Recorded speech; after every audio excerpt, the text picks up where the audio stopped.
Salut à tous et bienvenue sur ma chaîne. Aujourd'hui, on plonge au cœur d'un sujet qui vous intéresse énormément, l'analyse de portefeuille et surtout, comment bien répartir son argent. Beaucoup d'entre vous me demandent comment je fais. Quelle est ma stratégie? Alors j'ai décidé de vous montrer, de manière totalement transparente, un exemple concret de portefeuille, que ce soit pour ceux qui débutent ou pour ceux qui veulent optimiser leur stratégie actuelle. Cette vidéo est faite pour vous. On va décortiquer ensemble la logique derrière chaque décision.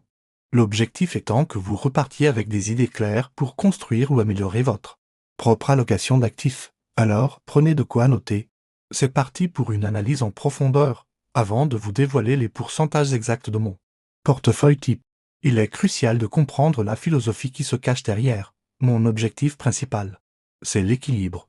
L'équilibre entre la recherche de performance sur le long terme et la maîtrise du risque. Je ne cherche pas le coup de poke qui pourrait doubler mon capital en un an, mais plutôt une croissance solide et régulière, capable de résister aux turbulences des marchés. Pour ça, la diversification est la clé absolue.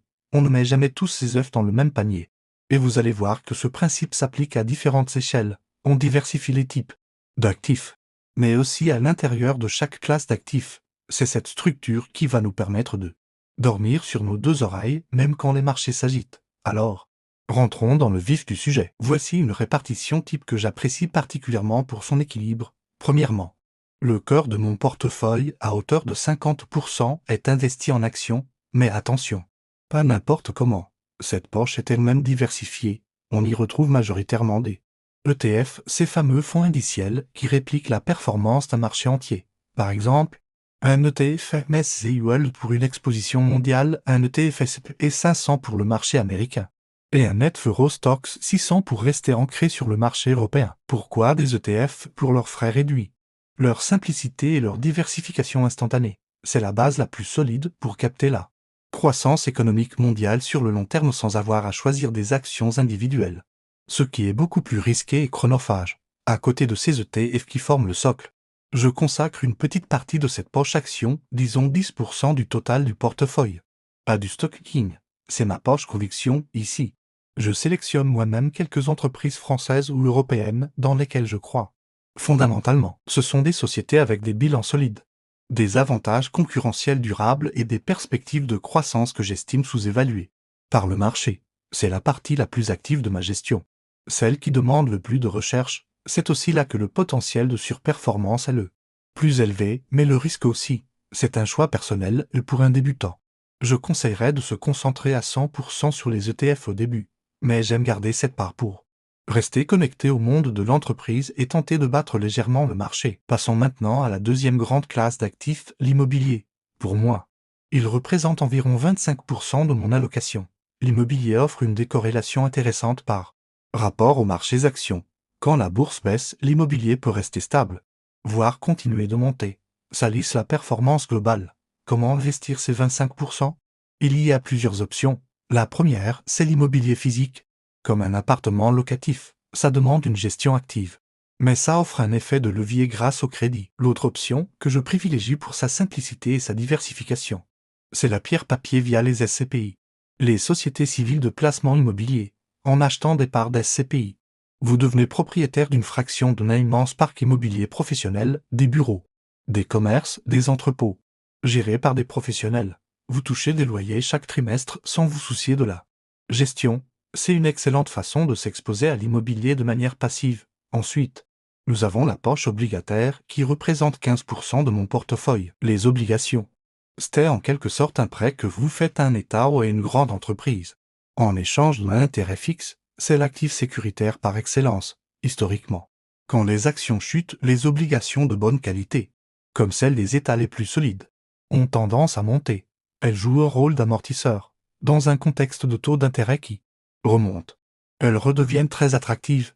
On peut y investir via des fonds obligataires ou des ETF obligataires qui permettent là encore de diversifier les émetteurs et les échéances. Cette poche n'est pas là pour générer une performance explosive, mais pour stabiliser le navire en cas de tempête sur les marchés actions.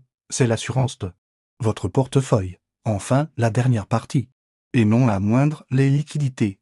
Je conserve toujours environ 10% de mon capital en cash ou sur des supports très liquides et sans risque, comme un livret A. Pourquoi garder du cash qui ne rapporte presque rien? Pour deux raisons stratégiques. La première, c'est le fonds d'urgence. On ne sait jamais ce que la vie nous réserve, une dépense imprévue. Une perte de revenus. Avoir 3000 moins de dépenses de côté vous évite d'avoir à vendre vos investissements en urgence. Souvent au pire moment. La deuxième raison, c'est d'avoir des munitions. Lorsque les marchés connaissent une forte baisse, comme en 2020 ou en 2022, c'est une opportunité en or pour investir à bon prix.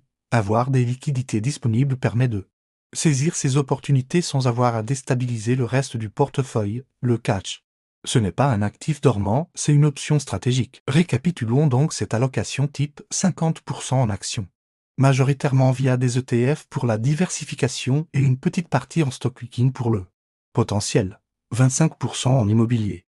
Via la pierre papier comme les SCPI pour le revenu passif et la décorrélation.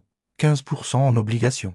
Le coussin de sécurité qui stabilise la performance, et enfin 10% de liquidité.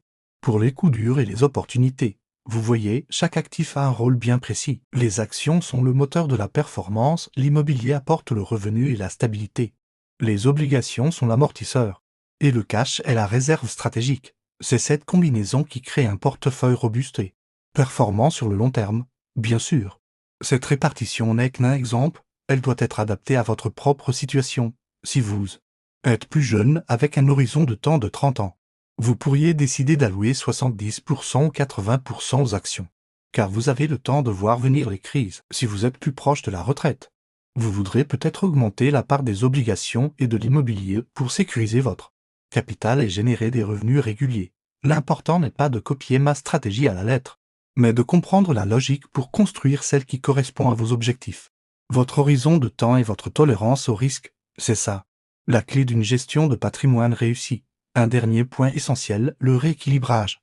Une fois que vous avez défini votre allocation cible, le travail n'est pas fini. Avec les fluctuations du marché, les pourcentages vont bouger. Par exemple, après une belle année en bourse, votre poche action pourrait représenter 60% de votre portefeuille au lieu des 50% visés.